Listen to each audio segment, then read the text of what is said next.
जय श्री राम। जय सनातन सत्य सनातन। मंथन के इस एपिसोड में मैं एक बार फिर से हाजिर हूं आपसे रूबरू होने के लिए और एक नए विषय के साथ। मंथन के हर एपिसोड में मैं आपके पास आता हूं और एक नए विषय को लेके आता हूं और उस पर मंथन करके निचोड़ करके और उसका जो भी सारांश निकलता है वो हम आप तक पहुंचाने का प्रयास करते हैं। और हमारे इस वीडियो के माध्यम से जो लोगों को एक संदेश पहुंचाया जाता है, कुछ न कुछ ज्ञान की बातें हम आप तक पहुंचाने का प्रयास करते हैं। हमारा ये प्रयास रहता है कि जो भी विषय वस्तु उसका निचोड़ निकाल करके आप तक पहुंचाया जाए और ढेर सारी ज्ञान जो है, ढेर सारी शिक्षाएं जो है वो आप तक पहुंचे, ताकि आपको कुछ ना कुछ उन विषय वस्तु से ज्ञान मिले, कुछ ना कुछ सीख मिले। आज भी हमने एक ऐसे ही विषय को रखा है और आप सभी ने ये विषय सुना होगा, देखा भी होगा, लेकिन कुछ इसमें नया है जो मैं आज आपके सामने लेके आ रहा हूं। तो ये रामायण काल से जुड़ा हुआ है और ये माता सीता के अग्नि परीक्षा से जुड़ा हुआ है। तो हम चलते हैं अपने विषय वस्तु की तरफ और उन पर तर्क और वितर्क करते हैं। तो आप सबों ने सुना होगा कि माता सीता का जो है अग्नि परीक्षा हुआ था। जब रामचंद्र जी रावण को युद्ध में परास्त करके और अयोध्या वापस आने की तैयारी कर रहे थे, तो माता सीता का जो है अग्नि परीक्षा हुआ था। लेकिन अग्नि परीक्षा के पीछे एक बहुत बड़ा वजह था जो शायद आप लोग नहीं जानते होंगे या बहुत लोग जानते भी होंगे, तो अच्छी बात है। लेकिन मैं इस वीडियो के माध्यम से उन्हीं चीजों का खंडन करने के लिए यहाँ पे आया हूं। तो श्री रामचंद्र जी जब वनवास गए थे और वनवास का काफी ज्यादा समय बीत गया था, और तो एक दिन की बात है, लक्ष्मण जी जंगल चले गए थे। तो रामचंद्र जी और माता सीता आपस में बातें कर रहे थे कि हमारा जो पृथ्वी पर आने का जो कारण है और जो लीला हमने रचने के लिए यहाँ पे आए हैं, वो लीला रचने का अब समय आ गया है और आपको जो है अपना वास्तविक रूप कहीं छिपा देना है और एक माया का रूप ग्रहण करना है। तो उसी समय जो है अग्निदेव का आवाहन किया जाता है और अग्निदेव जो है प्रकट होते हैं। माता सीता अपने असली रूप को जो है अग्निदेव के पास सुरक्षित दे देते हैं और एक माया का रूप जो है धारण कर लेते हैं। क्योंकि आपको ये जानकर आश्चर्य होना चाहिए कि माता सीता का जो अपहरण हुआ था और ये जो भी कांड हुए थे, श्री रामचंद्र जी को पहले से मालूम था कि ये घटना ऐसे घटेगी। इसके लिए सीता का जो वास्तविक रूप था, वास्तविक रूप का अपहरण नहीं हो सकता था, क्योंकि उनमें इतना तेज था कि रावण अगर स्पर्श भी करते तो जल जाते। तो श्री रामचंद्र जी ने माता सीता से ये जो है विनती किया और माता सीता ने अपने वास्तविक रूप को अग्निदेव को समर्पित कर दिया कि आप इसको सुरक्षित रखिए, और माया का रूप धारण कर लिया। इसके बाद माता सीता का जो है अपहरण होता है और वो रावण के द्वारा लंका चली जाती है और वहां पे कम से कम 1 साल से ऊपर माता सीता लंका में रहती है। रामचंद्र जी अपनी सेना को लेके और कई मित्रों के साथ जो है लंका जाते हैं। वहां राम और रावण का युद्ध होता है, एक भयंकर युद्ध होता है जिसमें संपूर्ण राक्षस जाति का सर्वनाश हो जाता है। रावण की जितनी भी जाति होती है, जितने भी रिश्तेदार होते हैं, जितने भी नाते रिश्तेदार, मामा भांजा बेटा पोता पुतौ जो भी होते हैं, सबका सर्वनाश हो जाता है। इस युद्ध में पूरा का पूरा जो है राक्षस जाति का सर्वनाश होता है। और रामचंद्र जी जो विष्णु जी के जिस अवतार को धारण किए थे, उनका उद्देश्य था राक्षसों का सर्वनाश करना। पूरा युद्ध समाप्त हो गया, वहां से आने की तैयारी होने लगी। तो रामचंद्र जी ने अग्नि परीक्षा का जो है के लिए लक्ष्मण जी को बोला कि सीता जी का जो है अग्नि परीक्षा लेना पड़ेगा, क्योंकि वो रावण के राज्य में जो है इतने दिनों से रहा है। तो लक्ष्मण जी बड़े क्रोधित हो गए और बोले कि भैया, माता सीता का जो है आप अग्नि परीक्षा क्यों ले रहे हैं? माता सीता तो अग्नि की तरह पवित्र है। बोला लक्ष्मण, ये मुझे मालूम है कि माता सीता जो है अग्नि की तरह पवित्र है, लेकिन ये जमाने को नहीं मालूम है।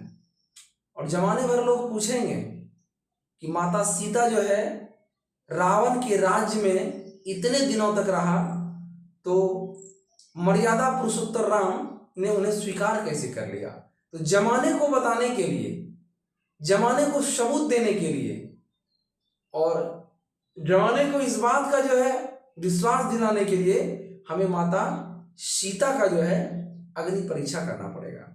और लक्ष्मण जी ने फिर वहां, लक्ष्मण जी तो क्रोधित हो गए थे इन सब चीजों से, लेकिन रामचंद्र जी के कहने पे लकड़ी का व्यवस्था किया गया और मंत्रों की शक्ति से वहां पे अग्नि को प्रकट किया गया।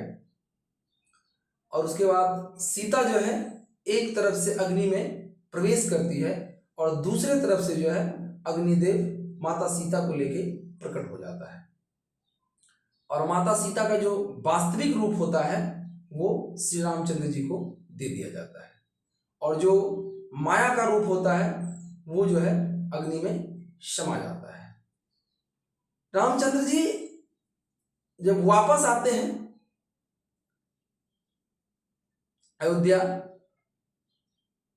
तो अयोध्या आने के क्रम में उन्हें लेट भी हो जाता है, और जिस चीज की सूचना जो है हनुमान जी भरत जी को देते हैं, क्योंकि उधर वो भी अग्निदाह की तैयारी कर रहे थे। एक अग्नि परीक्षा तो वहां माता सीता का लिया गया था, और यहाँ दूसरी तरफ भैया भरत जो है वो भी अग्निदाह की तैयारी कर रहे थे।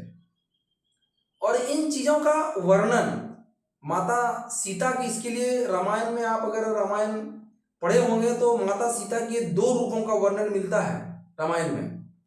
आप अरण्य कांड में जाइएगा तो श्लोक नंबर 29 में इस चीज का खंडन मिलता है।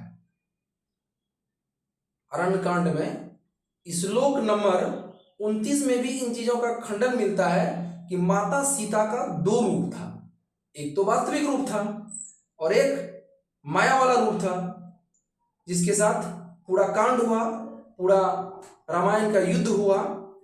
और लंका कांड में भी जब आप पढ़िएगा तो लंका कांड में भी जो श्लोक नंबर 108 और 109 है, वहां भी इस चीज का खंडन किया गया है कि माता सीता का जो है 2 रूप था। और ये 2 रूप इसलिए था, एक तो जो वास्तविक रूप था वो तो अग्निदेव को दे दिया गया था, और जो दूसरा रूप था वो श्री रामचंद्र जी अपने साथ रखे, और उनके साथ रह के पूरा अपहरण हुआ और पूरी राक्षस जाति का सर्वनाश हुआ।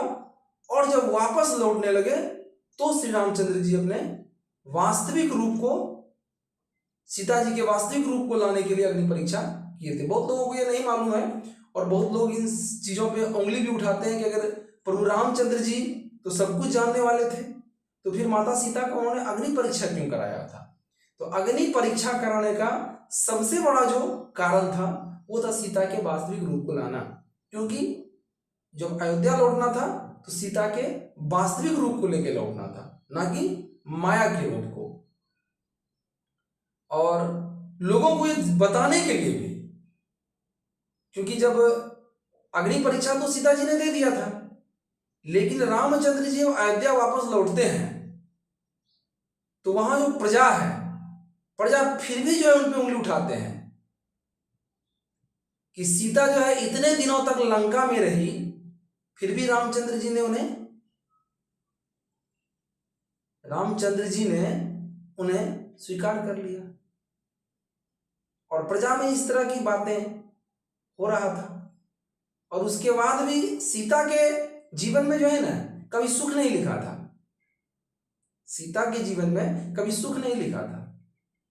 एक तो 14 वर्ष वनवास हुआ, उसके बाद जब अयोध्या वापस आई तो कुछ दिनों के बाद वापस वनवास हो गया, क्योंकि रामचंद्र जी प्रजा में उठ रहे अफवाहों को लेके कितने दिनों तक जब वो दूसरे के राज्य में रही और कई तरह की बातें होने लगा, तो रामचंद्र जी ने सीता का परित्याग कर दिया। रामचंद्र जी ने सीता का एक बार फिर से परित्याग कर दिया और लक्ष्मण जी जो है जंगल में छोड़ने के लिए सीता मैया को गई थी। और जहां पे वाल्मीकि ऋषि जी का जो आश्रम था वहीं पे माता सीता रही थी और लवकुश भी वहीं पे पैदा हुए थे। तो जमाने को आप अगर हर चीज साबित करना चाहेंगे तो आप साबित नहीं कर पाएंगे। रामचंद्र जी ने इस कथा के माध्यम से एक संदेश दिया था कि आप जमाने को कभी खुश नहीं कर पाइएगा। अगर खुश रहना है तो आप अपने में रहिए, जमाना कभी खुश नहीं होता है। उन्हें आप कितना भी जो है ना साबित कर दीजिए, कितना भी प्रूफ दे दीजिए, कितना भी रामायण महाभारत वेद हरिवंश पुराण विष्णु पुराण गरुड़ पुराण किसी का भी वर्णन दे दीजिए, किसी का भी उदाहरण दीजिए, लेकिन दुनिया इन चीजों को नहीं मानती है। तो इस वीडियो के माध्यम से मैं आप तक यही चीज पहुंचाने का प्रयास कर रहा था कि माता सीता का जो अग्नि परीक्षा हुआ था वो उनके वास्तविक रूप को लाने के लिए ही हुआ था। लेकिन इस घटना के माध्यम से रामचंद्र जी ने जनमानस को एक संदेश भी दिया था कि आप दुनिया को लोगों को कभी खुश नहीं कर पाइएगा। आप कुछ भी उदाहरण दे दीजिए, कुछ भी प्रूफ दे दीजिए, आप उन्हें खुश नहीं कर पाइएगा। एक अफवाह जो है वो समाज में फैला ही रहता है। समाज में एक वर्ग होता है जो सिर्फ नेपोटिज्म को जो है बढ़ावा देता है। समाज में एक वर्ग होता है जो सिर्फ नकारात्मक विचारों को बढ़ावा देता है। तो इस कहानी के माध्यम से मैं आपको ये बताना चाहता हूं कि आप संसार को खुश करने का प्रयास मत कीजिए, अपने में खुश रहिए, अपने परिवार को खुश रखिए। ये सबसे बड़ी जो है जीवन का शब्द है।